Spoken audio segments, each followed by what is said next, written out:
সেমিস্টারের ছাত্রছাত্রী আছো এবং তোমাদের ইতিহাস সাবজেক্টে অনার্স আছে, তোমাদের জন্য আজকের ক্লাসটা খুবই গুরুত্বপূর্ণ। আজকের ক্লাসে তোমাদের এসইসি 1 পেপারের লাস্ট মিনিট সাজেশান নিয়ে আলোচনা করব। তার আগে তোমরা প্রশ্নর প্যাটার্ন যেটা আছে সেটা একটু বুঝে নাও। তোমাদের টোটাল 50 নম্বরের পরীক্ষা হবে এসইসি 1 পেপার অনার্সের ছাত্রছাত্রীদের।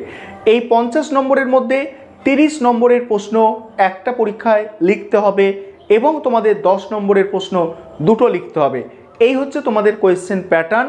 এবারে তোমরা সাজেশানটা দেখে নাও, যে প্রশ্নগুলো আমি রেখেছি তোমাদের জন্য তোমরা খুব ভালো করে দেখে নাও। আশা করি এই প্রশ্নগুলো তোমরা করে গেলে অবশ্যই তোমরা কমন। এবারে তোমরা প্রশ্নগুলো দেখে নাও। দেখো 30 নম্বরের জন্য যে প্রশ্নগুলো তোমাদের তৈরি করতে হবে দেখে নাও। 1 নম্বর প্রশ্ন আছে, একটি মিউজিয়াম বা সংগ্রহশালা সম্পর্কে প্রতিবেদন লেখো। এটা মোস্ট ইম্পর্টেন্ট প্রশ্ন, একটা মিউজিয়াম বা সংগ্রহশালা সম্পর্কে প্রতিবেদন। তারপরে দেখো দ্বিতীয় প্রশ্ন কি আছে, ভারতীয় জাদুঘর প্রতিষ্ঠার ইতিহাস সংক্ষেপে বর্ণনা করো। খুবই গুরুত্বপূর্ণ, ভারতীয় জাদুঘর প্রতিষ্ঠার ইতিহাস সংক্ষেপে বর্ণনা করো। পরের প্রশ্ন আছে, ভারতের একটি স্মৃতিসৌধ হিসাবে তাজমহল সম্পর্কে প্রতিবেদন লেখো।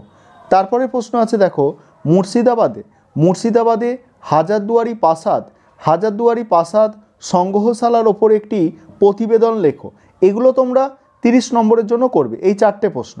তারপরে দেখো, তারপরে হচ্ছে তোমাদের 10 নম্বরের জন্য যে প্রশ্নগুলো তৈরি করতে হবে তোমাদের।